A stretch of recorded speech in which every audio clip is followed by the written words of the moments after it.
আপনি কি ইদানিং এখন খুব কঠিন সময়ের মধ্যে দিয়ে যাচ্ছেন? মনে হচ্ছে চারিদিকে সব রাস্তা বন্ধ হয়ে গেছে। আপনি একা, একা ঘরে বসে ভাবছেন, কেন আমার সাথে এরকম হচ্ছে? আজ আমি এই ভিডিওতে এমন একটা সত্যি কথা বলবো, যা আপনার ভেতরে অন্ধকারগুলো সব শেষ হয়ে যাবে। আপনি শুধু একটা কথা মনের খাতায় লিখে রাখুন, কঠিন সময় চিরদিনই থাকে না। কিন্তু কঠিন মানুষগুলো ঠিকই টিকে থাকে। কিন্তু কিভাবে? জীবন সবসময় একরকম থাকে না। কখনো আমরা সফলতার চূড়ায় বসে থাকি, আবার কখনো একদম তলায় গিয়ে পড়ি। জীবনে যখন খারাপ সময় আসে, তখন সব দিক থেকে এক এক করে সমস্যাগুলো আসতে থাকে।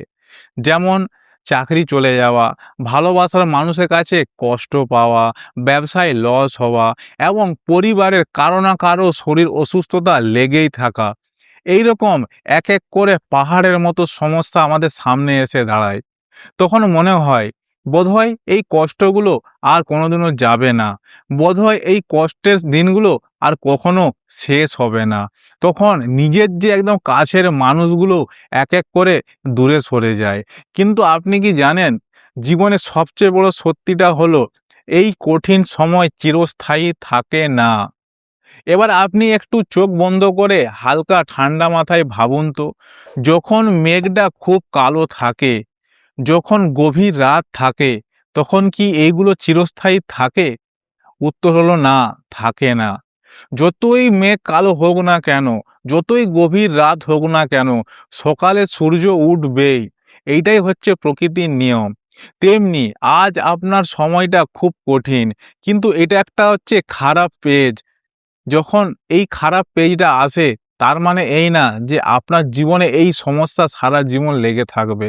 দেখুন, যেরকম রাতের পর সকাল হয়, সেরকম আজ আপনি এই কঠিন সময়টা পের করলেই তবেই আপনি আগামীকালের সকালটা দেখতে পাবেন। তাই কখনো নিজের মনটাকে এইটা বোঝাবে না যে আমার সময় খারাপ, যে আমি আর এই সময়তে কোনোদিনও বেড়াতে পারবো না। না, বরং নিজের মনকে এইটা বোঝাবে, ছাতি ফুলিয়ে বলবে যে হ্যাঁ, এইটা আমার পরীক্ষা চলছে।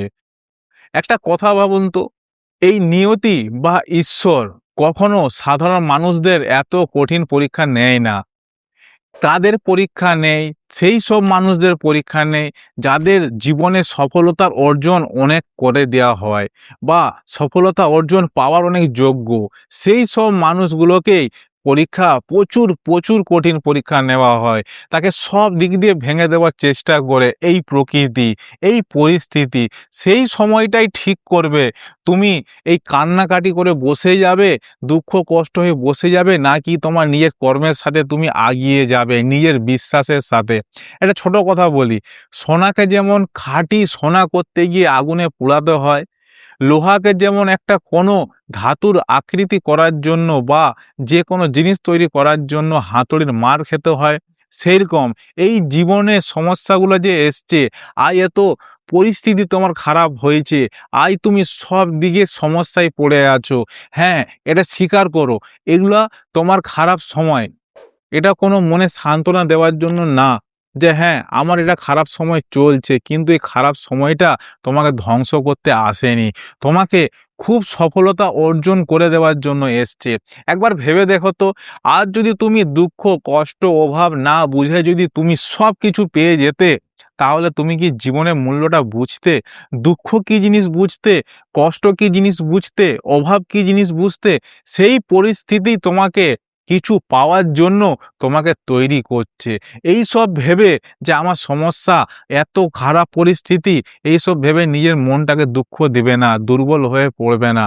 সব সময় মনে রাখবে একটা জিনিস, পরিস্থিতি আসে আমাদেরকে তৈরি করার জন্য, কিছু বানাবার জন্য।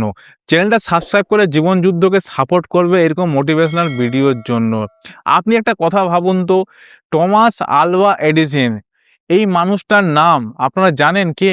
এই মানুষটা হাজার বার ফেল হয়েছিল। কিসের জন্য জানেন? লাইট বাল্ব তৈরি করার জন্য। সে যে হাজার বার ফেল হয়েছিল, সে হাজার বার হাজার রকমের প্র্যাকটিস করেছিল, হাজার রকমের ব্যবহার করেছিল। হাজার বারের পর সে যখন সফল হয়েছিল বলেই তো আজ আমাদের পুরো বিশ্বে লাইটে আমরা আলো পাচ্ছি, পুরো বিশ্বে আলো ছড়িয়ে গেছে। আর সেই মানুষটাও যদি আটকে যেত, একবার, দুবার, ১০ বার করার পর তাহলে কি আজ বিশ্ব পুরো আলো পেত? আলো পেত না। সেরকম জীবনে যখন পরিস্থিতি আসবে চিন্তা করবে কেন এসেছে? কিসের জন্য এসেছে? আপনাকে ছোট্ট একটা আমি স্টেপ বলছি, যদি আপনি এইটুকু কথাটা মনের মধ্যে রেখে নেন বা গেঁথে নেন তাহলে আপনার কোনোদিনও কষ্ট হবে না।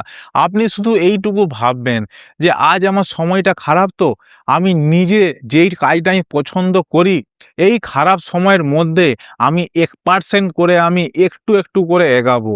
আপনার যেটা সফল হবার ইচ্ছা, সে আপনি যাই হোক না কেন, police, army, social media influencer বা স্কুল মাস্টার যাই হোক, ব্যবসা, আপনি যেটাই করতে যাবেন, এই পরিস্থিতি খারাপ বলে হাত গুটিয়ে বসে থাকবেন না। শুধু একটু কথা মনে রাখবেন যে হ্যাঁ, এই পরিস্থিতি আমার বদলাবেই, কিন্তু আমি হাত গুটিয়ে বসবো না। আমি একটু, একটু করে এগিয়ে যাবো। তো এই ভিডিওটা তাদের সবার সাথে শেয়ার করবে, বন্ধু-বান্ধবের সাথে যাদের মনে হয় যে এই কঠিন সময় আর কোনোদিনও যাবে না, যেমন চলছে চলতে দাও, নিজের স্বপ্নটাকে মেরে দেওয়াই ভালো। না, তাদের সাথে এই ভিডিওটা শেয়ার করো, তাদেরকেও জানানোর দরকার। তো ভালো থাকবে, সুস্থ থাকবে, আবার দেখা হবে পরের ভিডিওর টপিকে।